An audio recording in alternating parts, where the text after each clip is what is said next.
दोस्तों, हर किसी की ज़िंदगी में कुछ खास तारीखें होती हैं, क्योंकि इन तारीखों से जुड़ी कुछ खुशियाँ होती हैं जिनका हम साल भर इंतज़ार करते हैं। लेकिन कभी-कभी ये खास तारीखें कुछ ज़ख्म भी दे जाती हैं और उन ज़ख्मों को हरा करने वो तारीखें हर साल वापस भी आती हैं। आज की मेरी ये कहानी इसी विषय पर सुनिएगा। स्वर्णा पढ़ी लिखी आधुनिक पारंपरिक नौकरी पेशा युवती है। कभी कभी स्वर्णा को लगता है कि विधाता ने उसके नाम की तरह उसकी तकदीर सोने की कलम से लिखी है। उसके हाथों की लकीरों में पारस जैसा जीवन साथी लिखा। पारस और स्वर्णा एक ही कॉलेज में साथ पढ़े। प्रतियोगी परीक्षाओं में दोनों साथ बैठे और दोनों को ही मनपसंद नौकरी भी मिल गई। ऊपर वाले ने उनकी शादी का दिन भी बहुत खास चुना, यानी 1 जनवरी नया साल। शादी के साल भीतर ही स्वर्णा और पारस एक प्यारे से बच्चे अनमोल के माता पिता भी बन गए। और दोहरी खुशी की बात ये थी कि उनका पहला बच्चा भी 1 जनवरी को ही हुआ। स्वर्णा और पारस की शादी की तीसरी सालगिरह और उनके बच्चे का जन्मदिन आने ही वाला है, यानी 1 जनवरी। पिछले साल की तरह इस साल भी दोहरी खुशी को स्वर्णा और पारस खूब धूमधाम से सेलिब्रेट करना चाहते थे। लेकिन उनकी ये प्लानिंग गड़बड़ हो गई जब पारस को आउट ऑफ स्टेशन जाना पड़ा। दोनों ही मायूस हो गए। हालांकि दोनों काम की अहमियत को समझते थे, इसलिए इस साल दोनों ने वीडियो कॉलिंग के जरिए साथ में वेडिंग एनिवर्सरी और अनमोल का बर्थडे सेलिब्रेट करने की नई प्लानिंग कर ली। 1 जनवरी का दिन आया। शादी की सालगिरह और बेटे का बर्थडे। ब्रेकफास्ट के बाद स्वर्णा ने थोड़ी सी शॉपिंग का प्रोग्राम बना लिया। अनमोल को गोद में लेकर स्वर्णा निकलने ही वाली थी कि तभी उसके मोबाइल की रिंगटोन बजी। पारस की वीडियो कॉलिंग थी। अनमोल को गोद में लेकर स्वर्णा सोफे पर बैठ गई। पारस ने स्वर्णा को शादी की शुभकामनाएं दी, फिर अपने प्यारे बेटे अनमोल को भी हैप्पी बर्थडे बोला। उससे बातें की, दुलराया। अनमोल भी अपने पापा को देखकर खूब खुश हुआ। उसके बाद पारस ने स्वर्णा को बताया कि उसने स्वर्णा की फेवरेट ज्वेलरी शॉप में डायमंड पेंडेंट सेट ऑर्डर किया है। शादी की सालगिरह पर उस खूबसूरत गिफ्ट को अपने हाथों से स्वर्णा को पहनाने का मन था, मगर ऐसा ना हो पाया।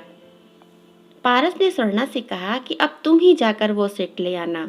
फुल पेमेंट कर दी है और बिल तुम्हारे व्हाट्सएप पर भेज दिया है। तुम्हें कोई पैसा नहीं देना है, बस जाना है और बिल दिखाकर सेट ले आना है। और स्वर्णा, वो सेट पहनकर तुम मुझे तुरंत दिखाना। पारस द्वारा गिफ्ट में डायमंड सेट देने की बात सुन स्वर्णा बहुत खुश हो गई।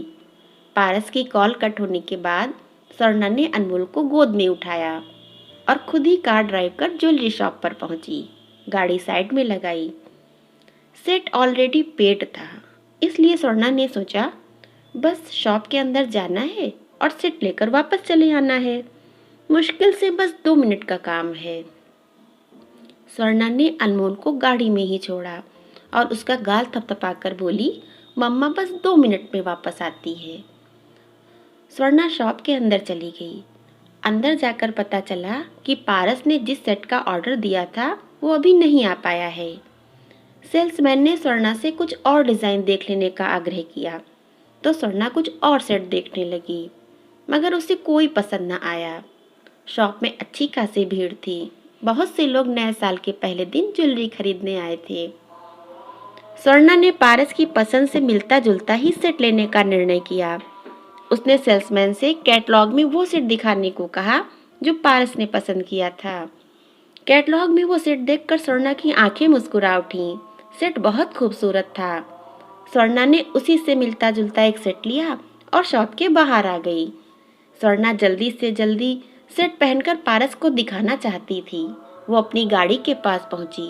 गाड़ी का दरवाज़ा खोला तो अपने बेटे अनमोल को देखकर स्वर्णा चीख पड़ी। उसका मासूम बच्चा अनमोल बेसुध सीट के नीचे गिरा पड़ा था। स्वर्णा के हाथ से डायमंड सेट का थैला छूट गया। वो अनमोल को हिला डुलाकर होश में लाने की कोशिश करने लगी। गाड़ी में रखी बोतल से पानी छिड़का, फिर अनमोल के सीने पर कान धरकर उसकी धड़कन सुनने की कोशिश करने लगी। मगर उसे कुछ न सुनाई दिया। अनमोल के हाथ पैर बेजान होकर झूल रहे थे। स्वर्णा दहाड़ मारकर रो उठी। स्वर्णा का रोना सुनकर उसकी गाड़ी के पास लोगों की भीड़ जमा हो गई। इस बीच किसी ने मौका पाकर स्वर्णा का डायमंड सेट पार कर दिया। कुछ लोगों को कहने पर कि ये रोने का वक्त नहीं है, जल्दी से जल्दी बच्चे को अस्पताल पहुंचाइए। स्वर्णा आनन फानन जल्दी से अनमोल को डॉक्टर के पास लेकर पहुंची। तुरंत डॉक्टर ने अनमोल का चेकअप किया। बदहवासी स्वर्णा कभी डॉक्टर का मुंह देखती तो कभी अपने बेजान नजर आ रहे बच्चे को, और फिर डॉक्टर ने वही बोल दिया जिसकी कल्पना भी स्वर्णा नहीं कर सकती थी। डॉक्टर ने कहा, आई एम सॉरी। जी हाँ, अनमोल मर चुका था। स्वर्णा के कानों पर मानो आकाशीय बिजली गिर पड़ी।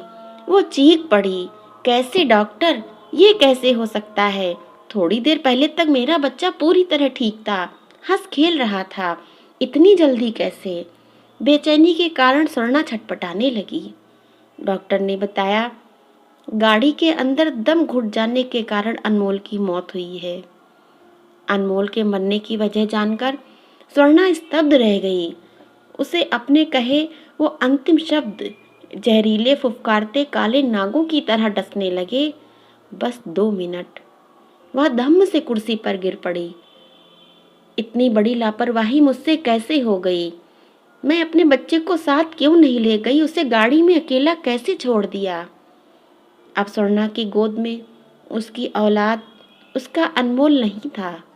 उसके पास बचा था तो सिर्फ पछतावा और कभी न खत्म होने वाले बस 2 मिनट।